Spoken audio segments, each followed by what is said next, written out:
All right, have you ever heard any of these? You are what you eat, you reap what you sow, you get what's coming to you. Have you ever heard of any of those, right? You get what's coming to you. Well, guys, it doesn't matter how you say it. The truth is all the same. We can kind of see it. You kind of get out, right, what you put in, right? You get out what you put in. And so this is, guys, this is no different for the same way it's in life, the same way it's physically, whatever. It's the same thing spiritually. There's no difference between that, and especially when it comes to the life of a worshiper. And that's kind of what we're talking about. Next week, we're going to wrap this up. We're going to be talking about this one series, is what does it mean to worship God? And the subtitle was how to live out the songs that we sing. You know, for a lot of us who kind of think that, well, we just did a few minutes ago, that was worship, right? Which it can be, but then it also can't. Just because you can sing the lyrics right or just because you get the words right on the screen doesn't mean that you got everything right in your heart. So the worship side or the music side or the devotion side that a lot of times we do, it's good, but it's not, it's more than just this external stuff. It's something a little more internal. We've been looking at this one verse, just Jesus lays out just what does a worshiper look like. You know, this one, you can see this one religious Pharisee, he was talking to Jesus, and he tells him in the book of Mark, he talks to him, he's like, Lord, what is the most important thing we ought to do? What's the most important thing? And in that, he says, well, there's one thing, and actually, let's read it. This is in the book of Mark. I want you guys to look at this. This is a little conversation Jesus had. He says, here, what's the most important commandment that you should do? And notice Jesus says, well, the most important one is this. This one, to be honest with you, I've read this 1,000 times, and I picked something out that I never noticed before. There's another connection, because a lot of times we hear the connection to, or the commandment to, that God says is to do what? To love the Lord your God with all your heart, soul, mind, and strength. You know, a lot of us have heard that, even if you haven't been in church for a while. I'm pretty sure you've heard of things like, treat others the way you want them to treat you. Love your neighbor, right? We've heard of things like that. And here he's saying, well, a worshiper is supposed to, what's the most important commandment? To love God. But then this other command actually jumped out at me, even last night when I was looking at this. Here. That one kind of jumped out at me. I never noticed that. He says, what's the one thing you need to do? He says, okay, first, listen. Receive this first. Because before you can love God with all your heart, with all your soul, with all your mind, with all your strength, before you can love your neighbor, your wife, and anyone, the way that you're supposed to, you need to listen up.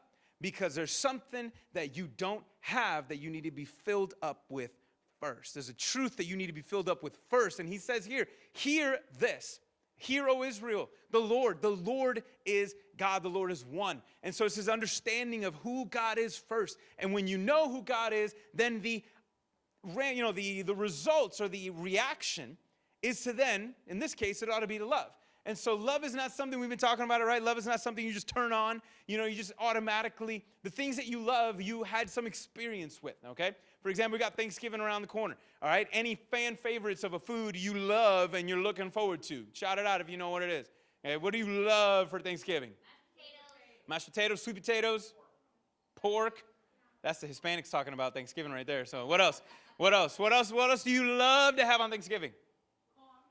Huh? Corn, all that stuff, football stuffing, all those things, right? Why? If you love it, it's because what? You had a taste of it first, am I right? Like you didn't love it before you tried it. You had to try it first, and then when you tried it and you realized how good it was, you loved it, and you don't want to get enough of it. Right? And so, the things that we love some of this Thanksgiving stuff so much that we just eat it for like a week after, right? I heard this one genius way of repurposing Thanksgiving food. And to me, I was like, I need now this piece of equipment. It is missing in my life. And so I need this. And I heard of this one guy, what they take is they take all the, a little bit of everything. They put it in a waffle iron and pour waffle batter on it and make a Thanksgiving stuffed Belgian waffle.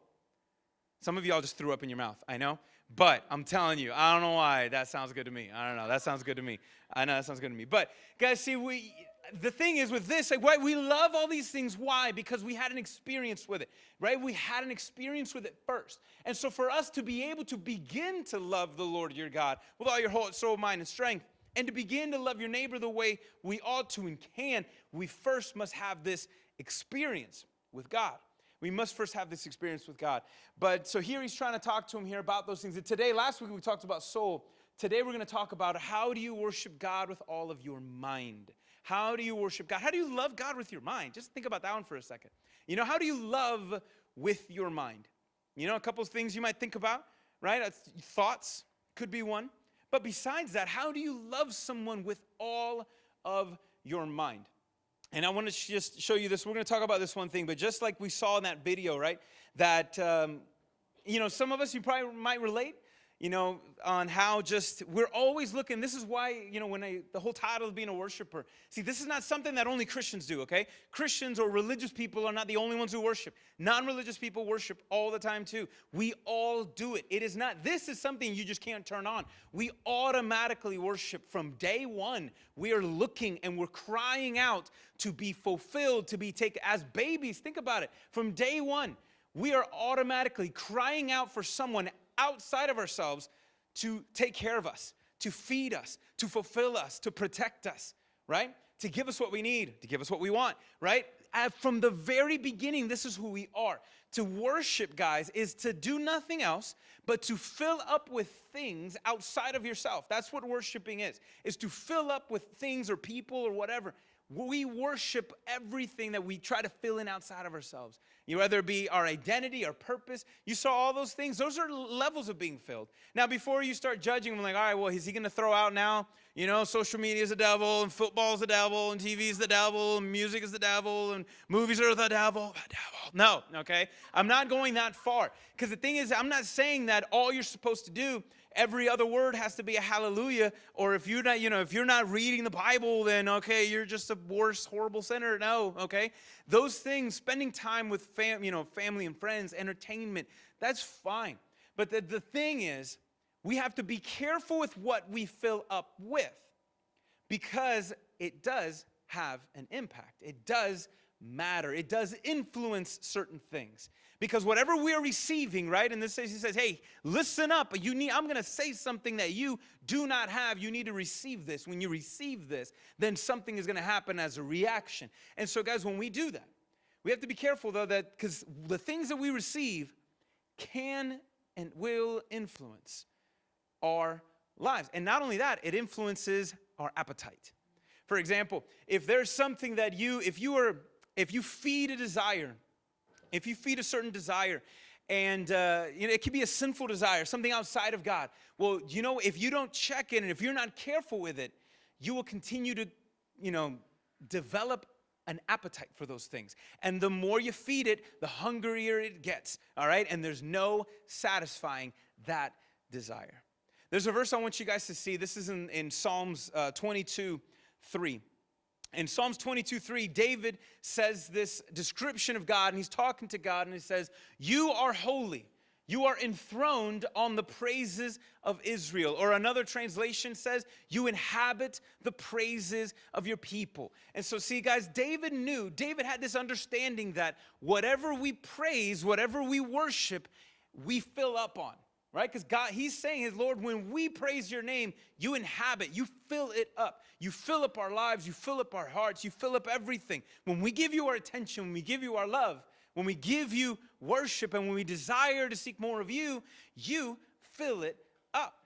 But see, at the same time, this is highlighting, guys, that whatever we worship will fill us up. Whatever we worship will fill us up.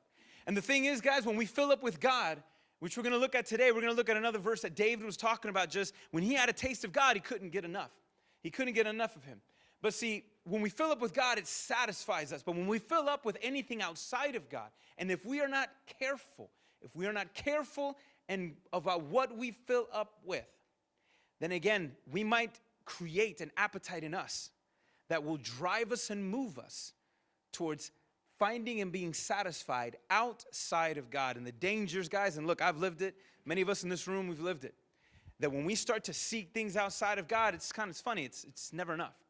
There's no amount of money that's never enough. There's no amount of actions or activities or things. There's no amount of it that can be, I've made enough money for my life. I'm good, right?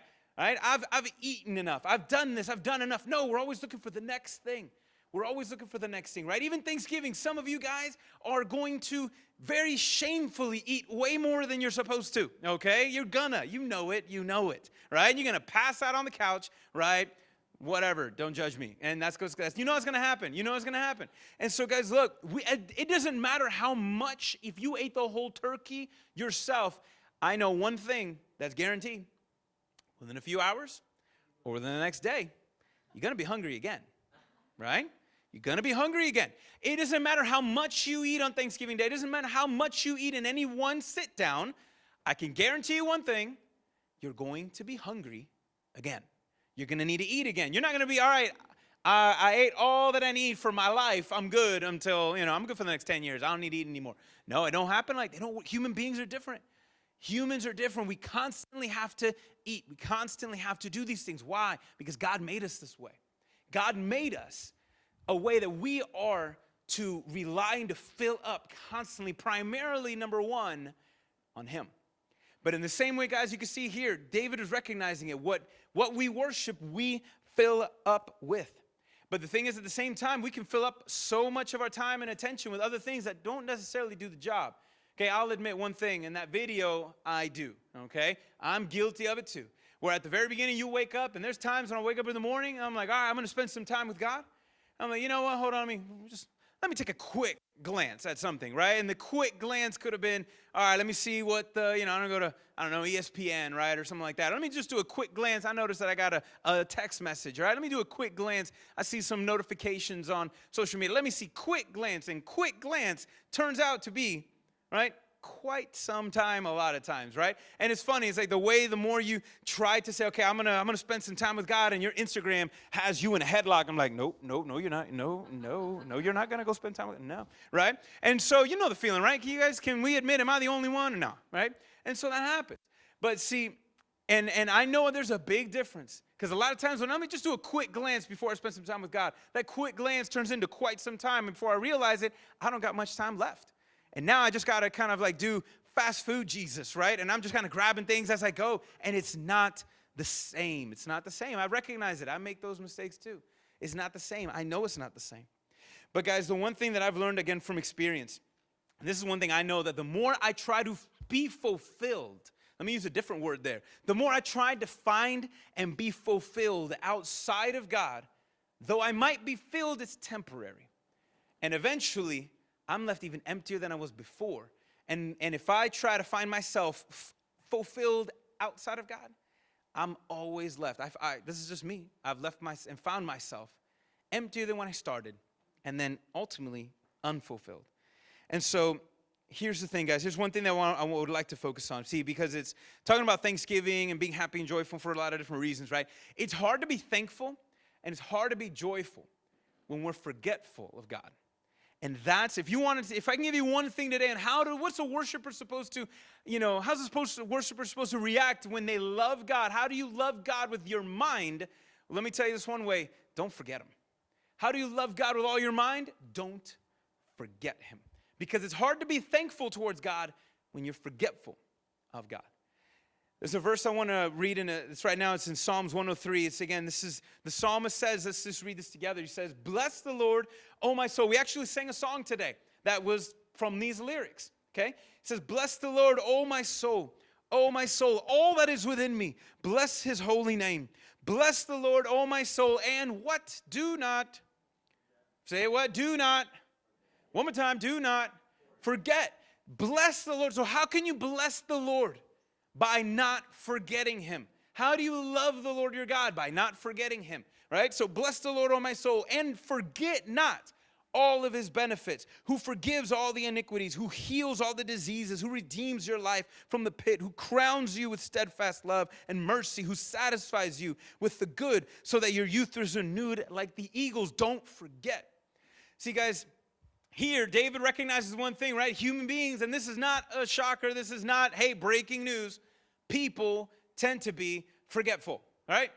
We tend to be forgetful. We do, all right? How many of us have ever forgot where you put your phone? Okay? And that was like, oh, my life is over. I can't find my phone, right? How many of us have ever forgotten where our keys were? Okay? Where we put our keys, right? That happens. Have we ever forgot our homework at school? If you're students, right? Have you ever forgot your homework at school? I mean, not forgot your homework. Maybe you forgot it at school and you couldn't do it at home, but whatever, right? Have you ever forgot your homework and didn't turn it in? Did you ever forget there was a test that day, right? Did you ever wake up and you ever go to school and there's a test? Look, I was a teacher for 9 years. The one thing that wanted me to throw a desk out of the window was when a kid would say, there's a test today? I want to look at him like, okay, look at me. Look at me. Before you left yesterday, we talked about this, okay? I literally talked to you for word use. You and me, I said, hey, there's a test tomorrow. Make sure it's been on the board for 2 weeks. We talked about this. I told you before you left, don't forget. And then another kid comes up. There's a test today. Gosh, that was the worst. That was the one thing I was like, quit. I'm done. I'm out, okay? I can't take this anymore. And so, guys, see, here we tend to be forgetful, right? We forget, and it's amazing. How many times have we forgotten important things? Important things. How many of the times have we forgotten, fellas, somebody's anniversary, okay? Have you ever forgotten an anniversary before? I can't forget. Mine's easy. July 7th, 7/7, married on 2007, 7/7/7. I can't forget that one. If I forgot that, help, pray for me, please, because something's wrong, okay? I must have had some mental accident. Somebody hit my head. But, guys, we forget important stuff.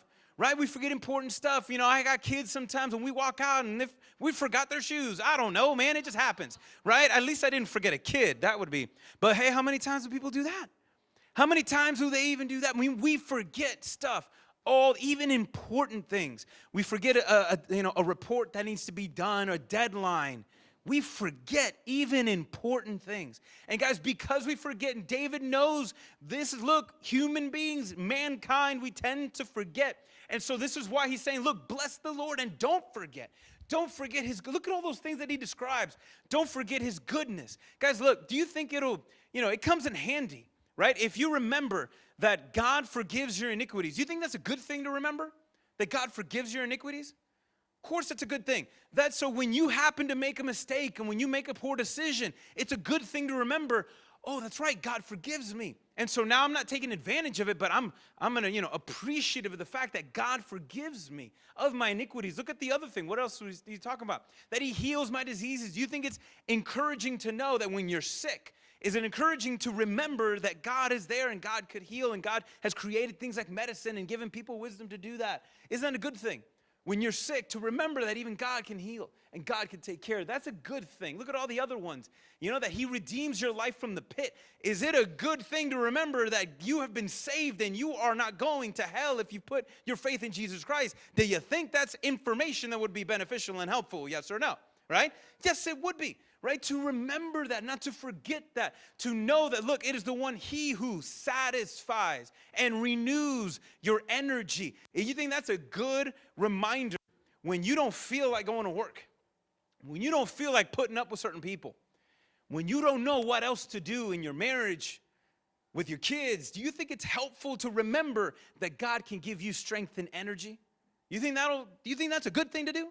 That is a good thing. And because David, I believe that he keeps on saying this over. Don't forget, because he knows that this is important information. He does not want to forget any of these things. And because at the same time he knows he's a man just like anybody. And he has the tendency to forget. He has, as a human being, we all do, we have the tendency to forget. Not just random things, but even important things. And he's trying to remind himself and encourage himself not to forget any one of these things. Now, here's the thing, guys. You might, there's this one verse that we're going to look at. See, David is talking about this one. I wanted to highlight these verses from the Psalms. That David is saying, look, this is how you worship the Lord your God with all your mind by not forgetting him. But I want to look at a section. This is from the book of Isaiah. Isaiah lived sometime after David. And Isaiah was a prophet that was called by God to speak to a people who had forgotten him.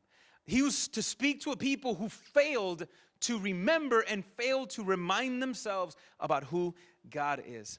Guys, I want you to look at this. Let's look at Isaiah 17, 10 through 11. For what? You have forgotten. You have forgotten the God. You have forgotten the God of your salvation and have not remembered the rock of your refuge, Therefore, though you plant pleasant plants and sow the vine branch of a stranger, though you make them grow in the day that you plant them, and you make them blossom in the morning that you sow, yet the harvest will flee away in a day of grief and incurable pain. Guys, what's the problem here? What's the problem? What is the issue that God is having with his people? They have done what? They have forgotten him. Not only have they forgotten him, but they have failed to remember. They have failed to remind themselves. Okay, I mean, I do things all the time. What do you do to remind yourselves? You know, old school, you ever see like in the cartoons, old school stuff, you would tie like a little string to your finger, right? And because when you looked at the string, you remembered, I tied that because I'm supposed to do this, right? I mean, I send text messages to myself. You know, I do a bunch of different things, but even that, I can have everything written down, talk to my wife. Okay, I can have everything written down. She will send me to the grocery store with a list of 10 things, and I come back with 15. And out of the 15 things that I came back with, one of them, I'm missing one thing that was on the original list, and it tends to be the most important thing that was on that list. So then I got to get back up, get in the car, so she calls it. She's just waiting for me. Usually I'm like, ring, ring. There it is, right? And when she shows up, I was like, all right, what'd you forget today? I don't know. I can't go shopping. I get him, it's 2 for 1. Okay, we got to take advantage of the deal. And so I don't know. I get distracted very easily. It's just more the ADD self of mine, whatever. I don't medicate at all. So that's the thing. But guys, see, the thing is that we're all forgetful. These people have forgotten God, and they have failed to set up reminders. They forgot. And you know what? God actually set up a system for them to remember and to never forget. You know what that system was? Part of it was what we're doing. You know, gathering together every Sunday. Guys, why do we do that? You know, is it because I don't want to be lonely and I need friends? No, okay, I'm good. I got a good wife. I got friends, right? And so, look, I don't need this. You know, we need this for ourselves. You know, because it's a weekly reminder of who God is, a weekly reminder of encouraging one another, a weekly reminder that we belong to something that is bigger and a part of something bigger than ourselves. That's why gathering together every single Sunday is so important. It's a weekly reminder. And so that was something that God instituted. Hey, every Sabbath, take a day to rest and remember. Take a day to rest and remember, and don't forget. Don't forget why you have all that you have. Because the thing is that the people of Israel here, they forgot that everything that they have and everything that they were was because of God. Yet they are just totally living their life, and he's out of the picture. He's out of the picture. And guys, there's plenty of things that we ought to do and need to do as reminders. He would tell them all the time. It was, teach your kids, right? Teach your kids who I am when you're walking and when you're talking, when you're at the dinner table, before you go to bed, when they wake up. Remind them of who I am, right? We're constantly encouraged to encourage one another and remind each other about God's goodness. And so, see, God established systems, but here, these people got so filled up with everything outside of God, then they didn't need that reminder, because they found a level of satisfaction and fulfillment outside of God, and they're like, you know what, I think I'm good. But here's the scary part, guys. Here's the scary part. Because it's not just that we can fill ourselves up with evil things. I mentioned it before, right? Sometimes in the morning I wake up and I want to read my Bible, right? And what do? I reach, which is, a little, instead of reaching for my Bible on my phone, I should reach for my Bible. That might help, but whatever. And so a little word of advice for you. And so, but when I would reach for my Bible on my phone and I reach for social media instead, I'm not scrolling through some nasty stuff. I'm not looking and visiting things I shouldn't be, visiting. Okay, I mean, my wife has my password, okay, so I'm good. And so, I don't need to do that, but I don't need to. Like, when I'm on my phone, I don't look at those stuff. I'm not filling up with wickedness and sin and this and that. I'm just looking at it's okay, it's nothing, it's just random stuff. But see, even good things can satisfy your appetite long enough to keep you from being satisfied with something greater that only God can give. See, guys, it's not just about doing bad things. It's not about just doing wicked stuff. Because even good things, when you fill up with good things, can keep you from ever truly seeking to be satisfied with something greater. See, Israel found a lot of wicked stuff that they would fill up on, but a lot of good stuff. Did you actually catch the rest of the description? He's like, look, you've forgotten me. You've forgotten me, but look, I know that, therefore, you plant, what kind of plants? Wicked, deceitful plants. What kind of plants? Pleasant plants, all right? So they're doing pleasant plants, and they sow the vine branches of a stranger. They're loving their neighbor. Look at that.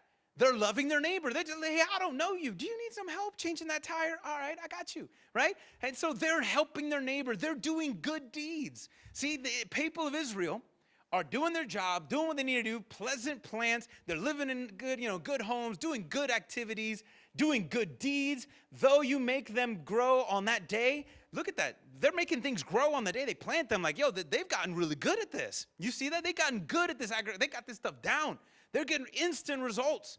But what does God say? And you make them blossom in the morning that you sow. Man, on the outside, everything's looking good. But look on the inside. Yet the harvest will flee away in a day of grief and incurable pain. See, here's the thing, guys. See, it's not just about living a good life and doing good things, because, see, good is not good enough. We don't need good. We need something greater, and only God can give us that. But you see here, one ramification, one consequence, guys, of forgetting God is what? You see here, grief and pain. See, when you forget God, immediately, you know what you experience? Frustration and struggle. Immediately, when you forget God, you begin to experience frustration and struggle. You don't believe me? Here's how it works, okay? Let's just say that you just so happened to stop and you forgot to breathe. Like now. Just think about that for a second. Let's just say you inhaled and you just forgot to exhale. Try that. Or vice versa. Let's say you exhaled and you just forget to inhale again. Try that. Do it. What happens? Something happens immediately, right? If you forget to exhale, forget to inhale, what are you physically experiencing? Frustration and struggle.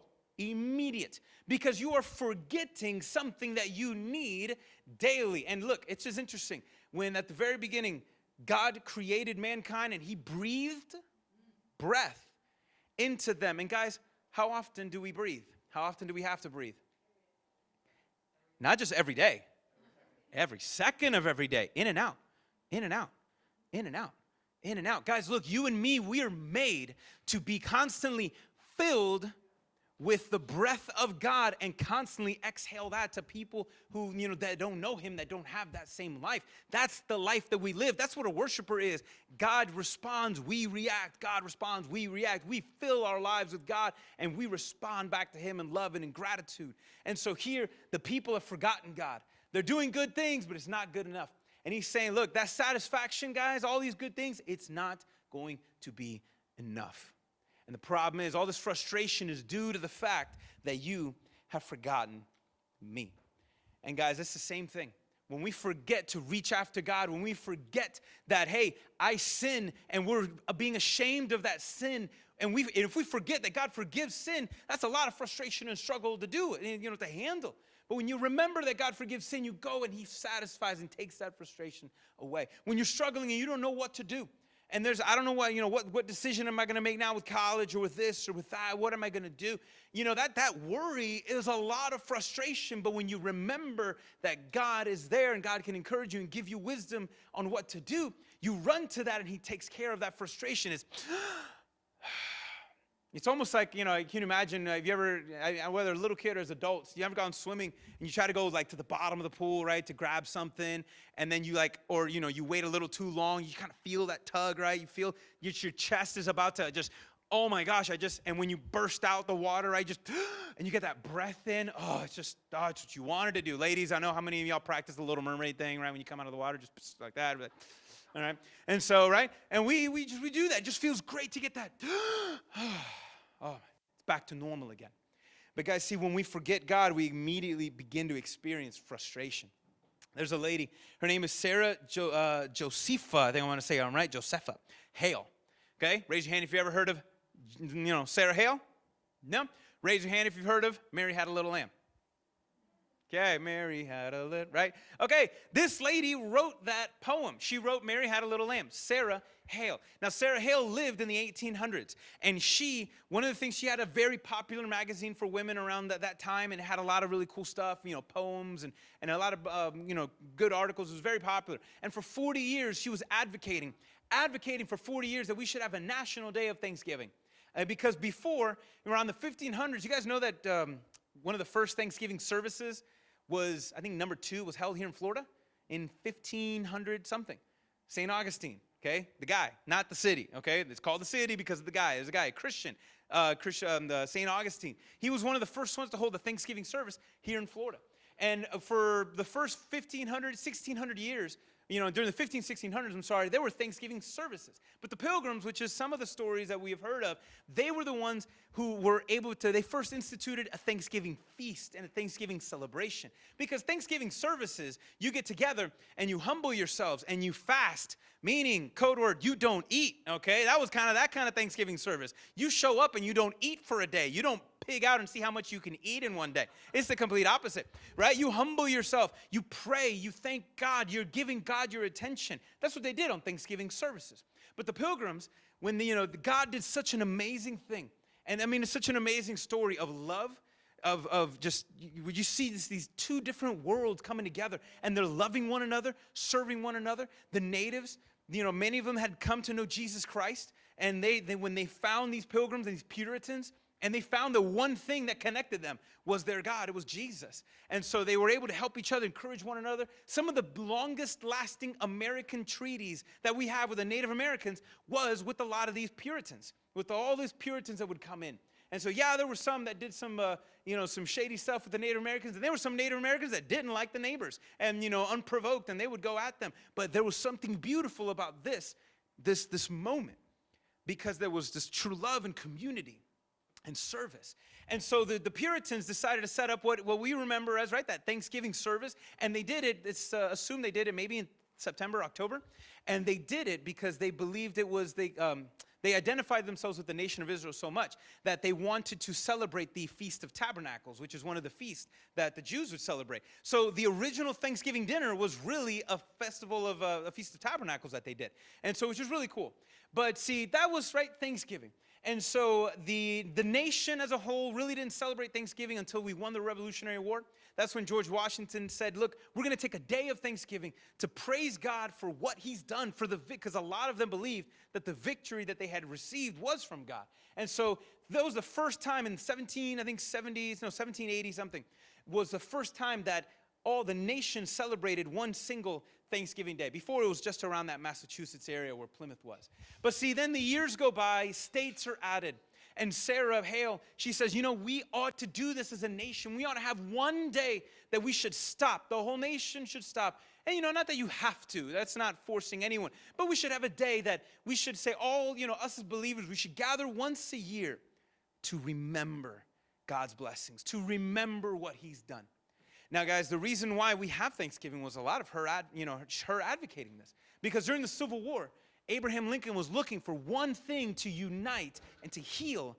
He was looking for one thing to heal a war-torn nation. And Sarah Hale got Abraham Lincoln's attention. And they talked about it. And Abraham Lincoln established then the first National Thanksgiving Day to be able to just thank God and to be able to heal the nation. I actually got an excerpt. I'm going to read it to you guys. Here's what Abraham Lincoln wrote. This is part of it.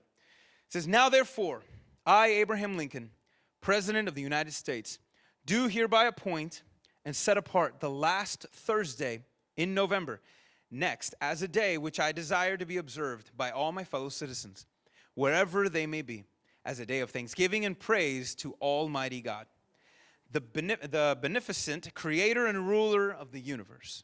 And I do further recommend to my fellow citizens, notice the word, I recommend to my fellow citizens, aforesaid, that on that occasion they do reverently humble themselves in the dust, and from thence offer penitent and fervent prayers and supplications to the great disposer of events for a return of an inestimable blessings of peace, union, and harmony throughout the land, which it has blessed him to assign as a dwelling place for ourselves and for our posterity throughout all generations. This was written October 20th, 1864.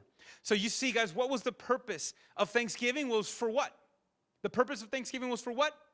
To thank who? To thank God. The original purpose of Thanksgiving was to thank God. But how many of us have forgotten that? How many of us, and let's be honest, okay, it happens to me too. We've forgotten this because it's very easy for Thanksgiving now to be filled with what? to be filled with family, which is good. To be filled with food, which is good. Filled with football, which is good, right? To be filled with those things, but also then it's now filled with, all of that awesome time, food, family, football is now followed by a, very spirited spending spree, getting ready for Christmas, right? And so there's a lot that goes on in these couple of days. And if we're not careful, we can be forgetful of the most important reason why we take a day to stop and to remember and not forget and be thankful to our God. And so it's really easy to forget when we fill up with a bunch of other things, guys. But see, the problem is this. See, the reason why we forget, it's not because there's something wrong with God, because some people might say that. They made that argument. I'm like, well, if God's so good, then how come you forget him as often as you do? If God is so good, then how come you try other things and you try to fill up on other things outside of God? If God is so good, then, and if you're constantly filling up with things that are outside of God, then maybe there's something wrong with God. But see, no, the problem is not with God. The problem is with us. It's not with God. It's with us. And so there's a quote here I want to show you guys, and it's about it's a pastor, Robert Morris. He says this: sin does not affect God's love for us, but it does affect our love for God. Before we move on, I want you to look at this and think of this for a second. Okay, and we're going to look at this. This is sin and darkness. Okay, this is you and me. Okay, this is you and me. Here's sin. A lot of times we think, for some of us, we've even forgotten just what the truth is. And some of us, we think that, we're all born good, right? We're all born good. And it's that, I'm fine, I'm whatever. But it's when I do something sinful, that's something, now I do something. I was fine before, but now when I sin, now I'm starting to, now I'm a sinner. No, our condition was not, our original condition was not good. Because, this is how we were born like this.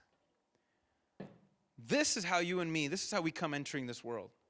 Sinners, sinful. This is what we do. And because we're born in this way, we are constantly, there's a part of us called, the Bible calls the flesh, God calls the flesh, that has this appetite for more of this. There's something inside of us that has a ferocious appetite that wants more of this, more. And sin, guys, look, sin is not an action. Sin is not a word. Sin is a condition. This is something that is void of God. It is a life and a mindset, and it's everything void of God. And because we're born in this condition, we're constantly seeking more. We want more of this. But you know what? More of this never fills. It never satisfies. And so when we look like this, sometimes we wonder if we sin, See, does God still love me? Because, God doesn't look like me anymore. I don't look like God. I look like this. How many of us ever stop to wonder, does God still love me? Does God still love me? I'm a sinner. And unfortunately, there's even Christians. There's even some of us that we ought to represent a little better. And, you do that kind of a sin? God hates you. And that makes it worse. That's what you do? So you're not good enough now. And a lot of it is, some of it is cultural, but some other things, I'm like, that's what God hates you. You did this, you did that, you think that, you do this. God hates sin. I know a lot of people say, right, love the sinner, hate the sin, but here's the thing, you're sinner, it's what you do. To hate the sin is to hate the sinner, and it's the same thing, right? And so does God hate me? And a lot of people struggle like this. There's probably some of you in here. I'm talking to some of you guys that you wonder, does God love me? Because you see yourself like this. And and you constantly keep on running back to something that you shouldn't do. And it doesn't satisfy. And it doesn't fulfill. And you're constantly reaching and constantly going back and back and back and wondering, wait, does God love me anymore? Can he love me anymore? But guys, see, again, the beautiful thing about this is that sin, this is an amazing truth I want to show you in Isaiah. Sin does not affect God's love for you, but it does affect your love for God. Because your appetite can be you can be filled with other things. And so this is why it's so important, guys, that we be careful what we fill up on. Because I'm like, it's just a movie. It's just a song, right? It's just a show. But guys, we have to be careful because there are certain things, there are certain shows, there are things that we do, there are activities, there are people that if we if we surround ourselves with, and if these people, if we are not pouring into them, guess what? They're pouring into you. Guys, if you are not purposely pouring into them and guarding your heart, without you asking them, without you realizing it, they will be pouring into you. And then you wonder, why can't I hear God? Why can't I feel God's love? Why don't I feel his forgiveness? I guess there's something wrong with God. I guess God doesn't love me anymore. And so, but guys, see this, again, it affects our love for him, because the more we fill up with anything outside of him, the more we're going to want this instead of him. The more we're going to want that. But guys, I want you to see here, just proof that I'm not just making things up. Look at Isaiah. Again, what did Isaiah say in a minute in chapter 17?